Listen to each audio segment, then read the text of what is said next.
the iPad, the iPad Pro, the iPad mini. This is basically Apple's lineup of tablets today, and it's a very interesting one. You see, Apple doesn't really know what the iPad is for. It sits between the iPhone and the Mac, as in you can be more productive on an iPad than you can be on an iPhone, but you can still do so much more with a Mac. Yet, Apple is marketing the iPad Pro as your next full-fledged computer.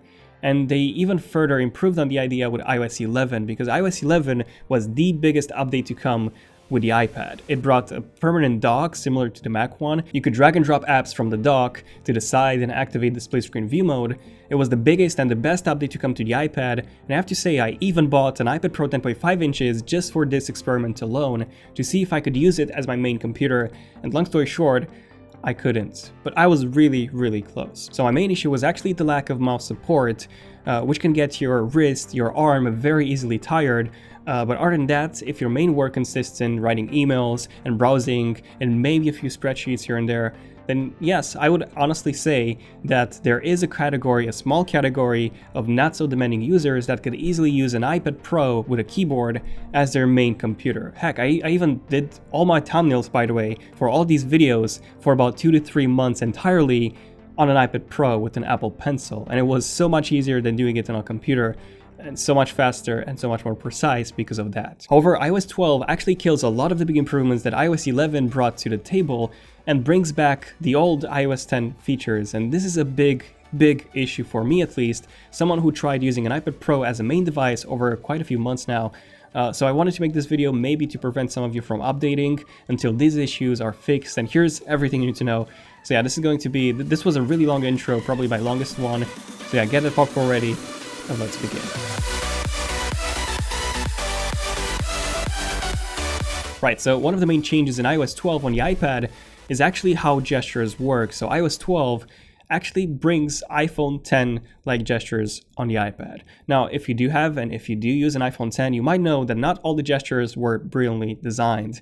Yes, swipe up to go home is great, that's amazing, but the initial swipe up and hold for multitasking, that was horrible. The hold was for way too long. Luckily, they fixed that. On the iPhone 10, you also have the gesture to swipe up and to the right from the left-hand side corner to activate multitasking, which for me at least seems to work the best. But the main issue that still exists on the iPhone 10 in terms of gestures is the control center. So the control center is honestly something that's a big part of iOS, of your iOS interaction. So it should be very easily accessible. On the other iPhones and iPads, you swipe up from the bottom, which works perfectly.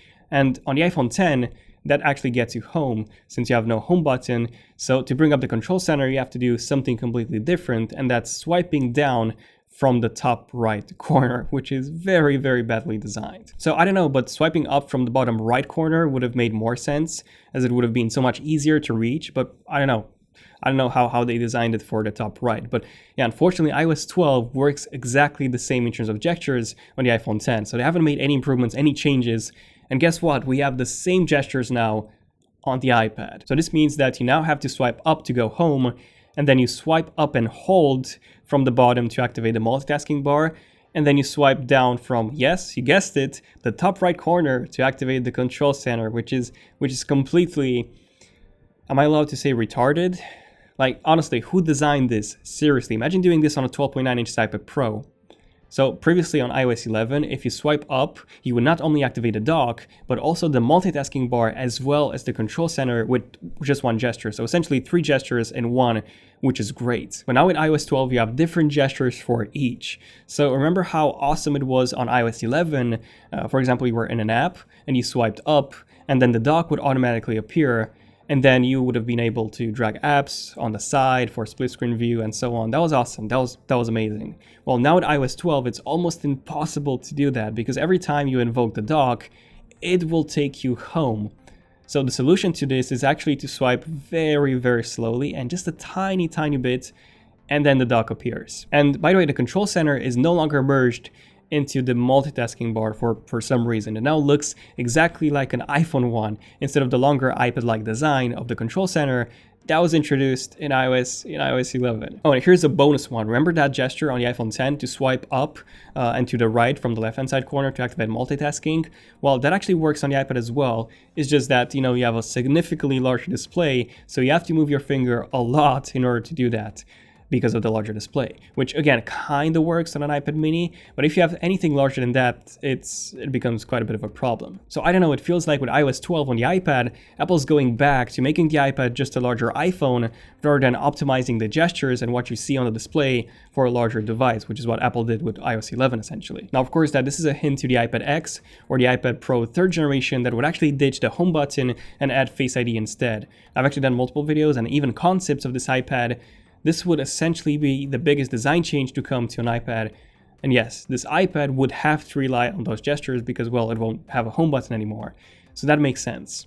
But why change the previous iPads as well? That does not make sense unless you want to keep things consistent, right? But then the iPhone 8, the iPhone 7, the iPhone 6, and so on, they don't have the iPhone 10 gestures. So why do the iPads, the old iPads, have the iPhone 10 gestures? It doesn't make sense. And then speaking of Apple's consistency, you know how on the iPhone 10 you have the time on the left because, well, the notch is in the middle? Well, Apple has updated this on iOS 12 on the iPads as well, so that the time as well as the date, this is by the way actually a useful addition, those are now on the left-hand side.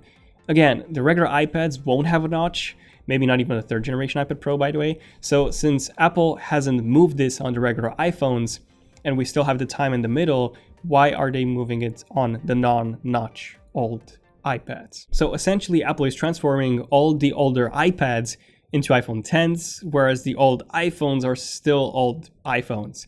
I know, it seems like Apple's developers are in separate rooms, the doors are shut, the windows are closed, and they all work on iOS, macOS, but they never talk to one another, and you end up with a lot of inconsistencies. So speaking of this, take a look at the iOS settings app. It's called Settings on iOS, but for some reason on Mac it's called System Preferences. It's been like this for many years.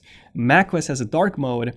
iOS does not, especially on the iPhone 10 where you have an OLED display, and a dark mode would make the most amount of sense, not on Macs where you have an LCD display. And then for some reason it took Apple 8 years, not 8 months, 8 years to add the Voice Memos app, the Stocks app to the iPad.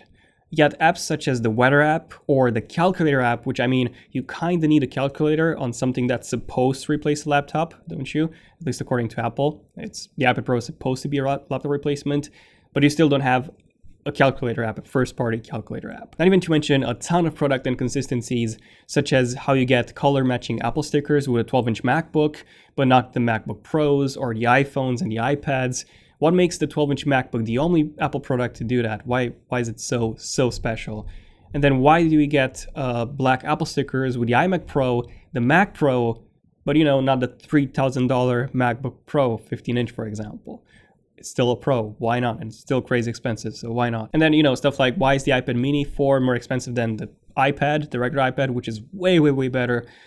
And things such as the fact that Apple has now the MacBook Air and the 12-inch MacBook. The MacBook Air should be thinner and weaker than the MacBook 12-inch, but it's quite the opposite. It's thicker and it's more powerful, but it's still called Air. So, things are very inconsistent with Apple, at least as of recent, because it wasn't like this all the time. Remember the day when we only had one iPhone, one iPad, and we had 3 different MacBook models? We have the MacBook, which was in the middle. Then we had the MacBook Air, which is weaker and thinner. It was called the Air. And then we had the MacBook Pro, which was more powerful and more expensive than the MacBook. So the MacBook was for everyone.